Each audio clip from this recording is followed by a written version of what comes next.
In progress. 여러분 반갑습니다. 오늘은 나의 하늘 친구들이라는 제목으로 하나님의 말씀을 보겠습니다. 나의 하늘 친구들, 하나님께서 나에게 주신 개인적인 친구들, 보이지 않는 친구들이 있습니다. 천사들이지요.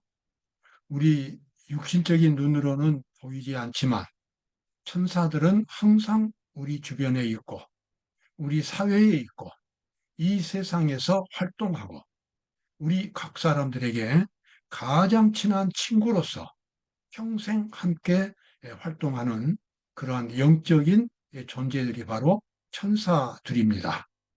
우리는 이 천사들에 대하여 너무나 자주 둥하니 생각하지만 사실은 성경은 아주 분명하게 이 천사들의 활동을 우리에게 말해주고 있습니다. 마태복음 18장에서 예수님은 이렇게 말씀하셨지요. 삼가 이 소자 중에 하나도 업신여기지 말라. 너희에게 말하노니 저희 천사들이 하늘에서 하늘에 계신 내 아버지의 얼굴을 항상 배웠느니라. 아주 중요한 말씀을 하셨지요. 이 소자라 그 말은 어린 아이들이라 그 말입니다. 여기 있는 이 어린 아이들 중에 한 명도 업신여기지 말라. 이 어린 아이들을 지키는 천사가 항상 아버지 앞에 나아가서 그 아이에 대해서 보고하고 또 지시를 받고 그 아이들을 지켜주고 그 아이가 죽을 때까지 그 아이를 보살펴주는 일을 천사가 하고 있다는 것입니다. 여러분, 천사가 얼마나 힘이 강하고 또 인간의 능력을 초월하는지 우리는 상상할 수 없습니다. 그러한 천사들이 한 사람 한 사람마다 배정되어서 이 세상에서 그 사람들을 지켜주고 있다는 사실입니다. 이와 같이 각 사람마다 하나님의 천사들이 있는가 하면 또한 이 세상에는 악한 천사들이 있어서 그 영혼들을 멸망시키려고 끊임없이 활동하고 있습니다. 그래서 각 사람에게 배정된 그 천사들과 악한 천사들 사이에 영적인 투쟁이 끊임없이 진행되고 있고 우리가 구원을 받을 수 있다면 우리가 구원을 받게 된다면 우리는 그 천사들, 그 선한 천사들이 우리에게 얼마나 많은 일을 해 주었는지 우리가 그 은공을 다 갚을 길이 없다는 것을 하늘에 가면 알게 될 것입니다. 주님은 매우 분명하게 우리 각 사람들에게 이처럼 천사가 배정되었다는 사실을 가르쳐 주셨습니다. 자, 천사와 악한 천사들의 활동, 그리고 특별히 사탄의 활동에 대해서 아주 분명하게 보여주는 책이 성경 가운데서 욥기라고 하는 책입니다. 여기 욥기 1장 9절에 보면 이런 말씀이 나오죠. 사탄이 여호와께 대답하여 가로되 욥이 어찌 까닭없이 하나님을 경외하리이까. 성경 욥기는 우리에게 아주 중요한 진리를 보여주고 있습니다. 하나님과 사탄 사이에 전개되고 있는 투쟁의 모습을 보여주고 사탄이 얼마나 강한 능력으로 우리 사람들을 공격할 수 있는지 그리고 하나님께서 우리 각 사람들을 구원하실 때에 그 사람의 믿음이 어떠해야 하는지 무엇에 근거해서 하나님께서는 사탄의 공격을 물리치고 그 죄인을 구원할 수 있는지 그 믿음이 어떤 믿음인지 이러한 것들을 잘 보여주는 책이 욥기입니다. 그런데 과거 어느 역사적인 시점에서 하나님과 사탄 사이에 논쟁이 벌어졌습니다. 사탄이 이 하나님께 공격하기를 하나님께서 욥을 그렇게 크게 복을 주시고 그러면서도 욥이 훌륭한 믿음을 가졌다고 주장하는 것은 옳지 않다는 것입니다. 그 이유는 하나님께서 욥을 그렇게 큰 복을 주셨기 때문에 욥이 하나님을 공경하는 것은 당연한 것입니다. 지금이라도 그 재산을 뺏어 보십시오. 그러면 욥의 본색이 나올 것입니다. 욥의 믿음은 가짜 믿음입니다.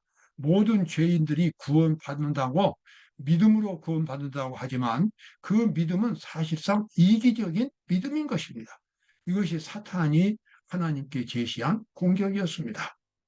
수많은 천사들이 지켜보는 가운데서 사탄이 이러한 공격을 했기 때문에 하나님께서는 사탄에게 정당한 대답을 주셔야만 했습니다.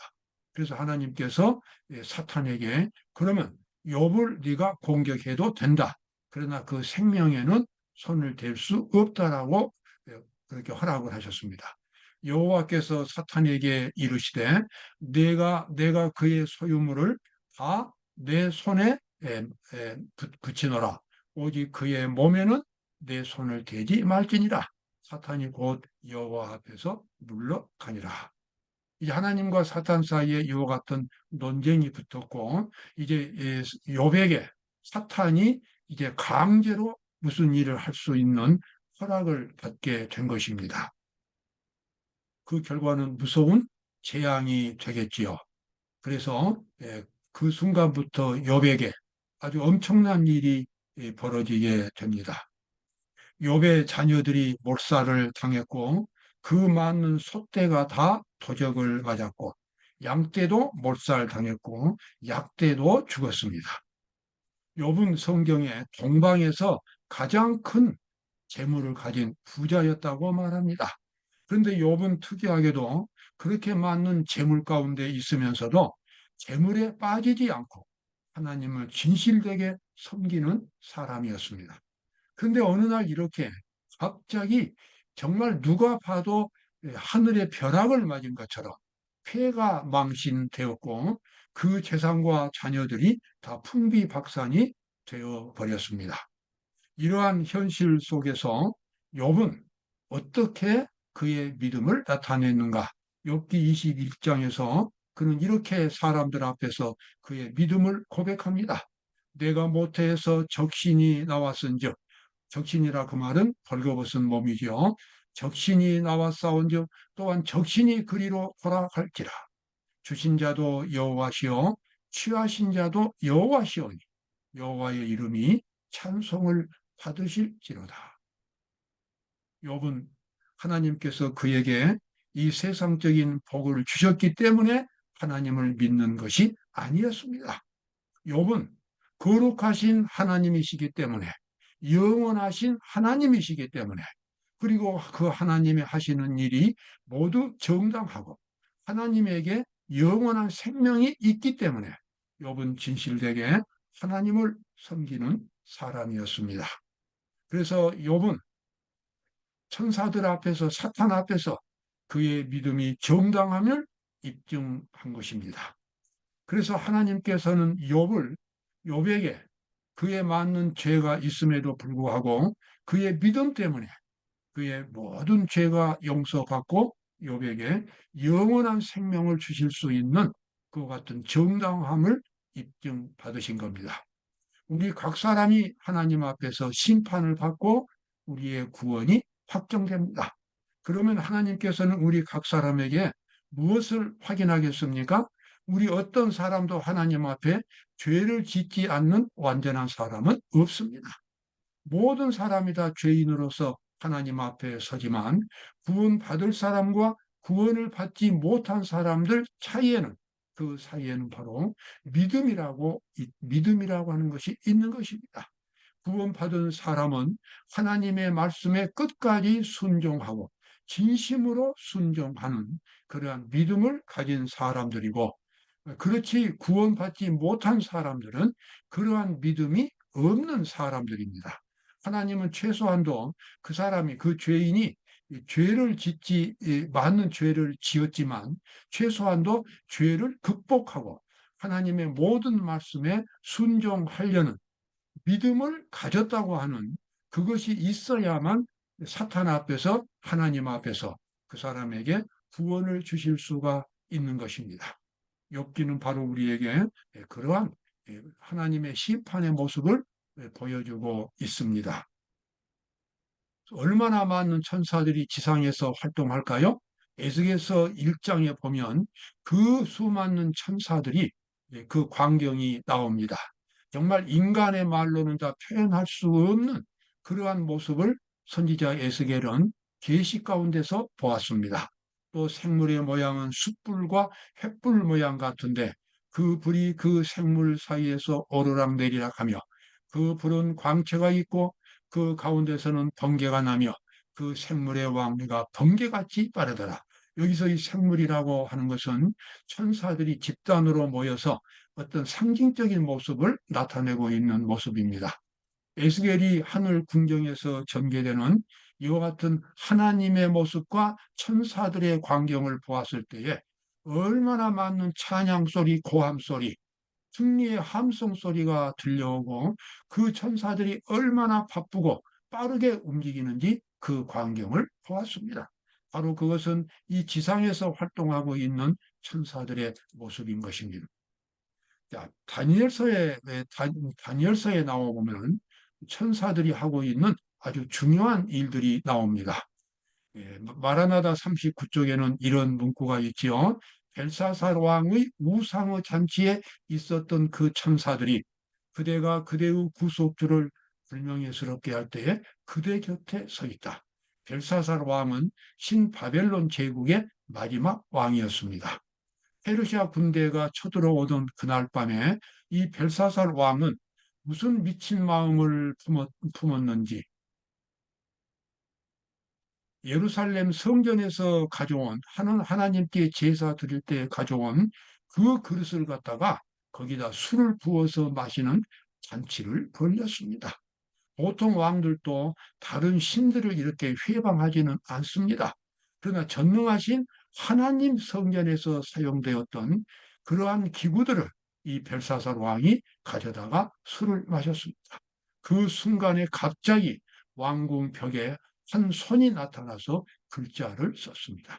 아무도 그 글자를 해석하지 못할 때에 선지자 다니엘이 와서 메네메네 데겔 우바르시나고 하는 그 글자를 해석하고 그날 밤에 바벨론이 멸망하리라는 것을 예언을 했고 그 예언이 끝나자마자 곧바로 페르시아 군대가 침입해서 벨사살 왕과 그의 대신들을 죽이고 바벨론 왕국이 멸망당하는 극적인 장면이 다니엘서 5장에 나옵니다. 그런데 여기 나와 있는 이 말씀은 벨사살 왕의 그 모습을 지켜보았던 그 천사들이 지금 그대가 구속주이신 예수 그리스도를 불명예스럽게 하고 있는 그 현장에 곁에 있다는 것을 알고 있으라는 것입니다. 여러분, 천사들은 우리가 살고 있는 생활, 우리 마을, 우리의 이 표정과 우리의 행동, 말들, 모든 것들을 다 알고 있고 기록하고 있습니다. 우리는 우리의 과거의 삶을 다 잊었을지라도 천사들은 그것들을 다 기록해서 하늘 역사책에 기록해 놓았고 그러한 모든 기록들이 하나님께서 심판하실 때 여러분과 저를 심판하실 때에 그 심판의 근거로 제시가 되겠습니다. 자, 이 같은 과거의 역사적인 사건은 이제 앞으로 미래에 있을 중요한 한 사건에 대한 애언이 되고 있습니다. 그것은 바로 장차 일어나게 될 여기 나와 있는 말씀도 마저 보겠습니다. 다니엘서 10장에 보면은 가브리엘 천사가 다니엘에게 한 말입니다. 그런데 바사 국군이 21일 동안 나를 막았으므로 내가 거기 바사 국 왕들과 함께 머물러 있더니 군장 중 하나 미가에 와서 나를 도와주므로 내가 이제 말일에 내 백성에게 당할 일을 내게 깨닫게 하려 왔노라. 상당히 깊은 그런 내용이죠. 바사 국군은 페르시아 군의 왕입니다. 근데 여기서 바사 국군은 전체 문맥으로 봤을 때에 페르시아 왕들에게 영향을 끼치려고 끊임없이 활동하는 사탄과 악령들을 가리킵니다. 그 악령들을 막기 위하여 가브리엘 천사가 21일 동안이나 그 악령들과 싸웠다는 것입니다. 나중에 미가엘, 그 예수 그리스도께서 그 장소에 오셨고 자기가 거기서 빠져나와서 다니엘에게 왔노라고 가브리엘 천사가 그렇게 말을 합니다. 여러분, 이 말씀에서 볼 수 있듯이 페르시아 왕국을 지키는 그 같은 가브리엘 천사가 있었고, 가브리엘 천사가 거기서 나오고 얼마 안 되어서 이제 페르시아 군대는 헬라, 그리스 군대에게 멸망을 당했습니다. 오늘날 세계 각 국가마다 그 국가의 일에 관여하는 천사들이 있고, 그 천사들이 활동에 의해서 그 국가의 운명이 결정이 되는 것입니다. 이 세상에는 정말 보이지 않는 수많은 천사들의 활동이 있습니다. 여기 나와 있는 교회증언 5권 451쪽에는 마지막 때에 있을 큰 사건을 예언하고 있습니다. 이 미국에 있는 개신교가 천주교회와 연합해서, 그리고 정치가들과 연합해서 일요일에 이 일을 해서는 안 되고 제7일 토요일을 지켜서는 안 된다고 하는 법령을 세계적으로 시행하게 되는 그러한 일을 앞으로 하게 될 것입니다. 우리 많은 사람들에게는 이러한 이 예언이 상당히 생소한 것으로 느껴지지만, 성경을 깊이 알다 보면 일요일을 지키는 것은 결코 사소한 일이 아닙니다. 사탄이 하늘에서 전쟁을 일으킬 때에 하나님의 율법을 가지고 전쟁을 일으켰고, 사탄이 중세시대에 하나님의 율법을 무너뜨린 사건이 바로 안식일을 일요일로 바꾸는 일이었습니다. 사탄은 언제든지 하나님의 율법을 공격했고, 사람들로 하여금 율법을 어기게 만들어서 멸망의 길로 이끌어갔습니다. 마지막 때의 사탄은 모든 종교, 모든 정치 세력을 규합해서 일요일 휴업령을 시행하게 되고, 그것이 일요일 휴업령이 미국 의회를 통과하게 되고 세계 모든 나라가 그 뒤를 따라갈 때에 마침내 이 세상의 멸망이 이제는 임박했다고 하는 것입니다. 여기 교회증언 5권 451쪽에 보면 이 배교는 우리에게 하나님의 오래 참으심의 한계가 이르렀고, 여기서 우리나라는 미국입니다. 죄악의 잔이 찼고 자비의 천사가 파야으로 날아가서 다시 돌아오지 않을 것이라고 하는 징조가 될 것입니다. 미국 정치가들은 이러한 깊은 영적인 의미를 모르고 종교가들의 조언에 의해서 그와 같은 법을 만듭니다. 그러나 그러한 법을 만들 때 그때부터 미국은 신속하게 이제 무너지기 시작한다고 하는 것입니다. 온갖 재앙들이 끊임없이 미국에서 일어나고 온 세계에 일어나게 될 것입니다. 여러분이 교육 173쪽에 제가 좋아하는 아주 영감적인 기별이 있습니다. 그러나 하나님의 말씀인 성경에는 휘장이 열려 있어서 거기서 우리는 무대의 상부와 배우는 물론 자비가 충만한 하나님의 대리자들은 천사들입니다. 인간의 이해 관계와 권력과 욕망 등 일체의 승부에서 묵묵히 인내하면서 그분의 목적 달성을 위하여 일하고 있는 것을 보게 될 것이다. 여러분, 이 세상에는 우리가 눈으로 보이는 세상만 있지만 우리 눈에 보이지 않는 또 하나의 세상이 이 세상에는 있습니다. 바로 영적인 세계고, 그 영적인 세계에서 천사들은 묵묵하게 하나님의 지시에 따라서 지금도 일하고 있습니다. 그들의 일에 의해서 개인의 운명과 사회, 국가, 세계의 역사가 결정이 되는 것입니다. 한 나라가 일어나고 한 나라가 망하고, 이러한 급격한 변화, 근본적인 변화들은 영웅들에 의해서 결정되는 것 같지만 여러분, 근본적으로 그렇지 않습니다. 천사들의 활동에 의해서 이 세상의 많은 사건들이 결정되고 있습니다. 여러분, 오늘도 우리는 천사들의 활동 속에서 이렇게 살고 있습니다. 아무리 천사가 나를 도우려고 나한테 접근하고 나를 도우려고 애를 써도 내가 실제로 하나님을 바라보고 마음을 열지 않는다면, 내가 하나님을 향하여 믿음을 갖고 있지 않다면 그 선한 천사는 나를 도울 수가 없는 것입니다. 아무리 천사가 나에게 맞는 일을 해 주어도 항상 내 인생의 열쇠는 내가 가지고 있는 것입니다. 나를 구원하기 위하여, 여러분 한 사람 한 사람을 구원하기 위하여 천사들이 그렇게 열심히 활동하는데도 결국 구원을 받지 못한다면 그 천사는 뜨거운 눈물을 흘리면서 후퇴하게 할 수밖에 없을 것입니다. 오늘도 수많은 천사들이 우리 주변에서 활동하고 있습니다. 우리가 하나님을 향하여 믿음을 가질 때에, 끝까지 믿음을 지킬 때에 천사는 우리를 끝까지 지켜주고 승리하게 되고 영원한 생명을 가질 수 있도록 최선을 다할 것입니다. 오늘도 천사를 슬프게 하는 그런 하루가 아니라 천사를 만족스럽게 하는 그런 하루가 되시기를 바라겠습니다. 감사합니다.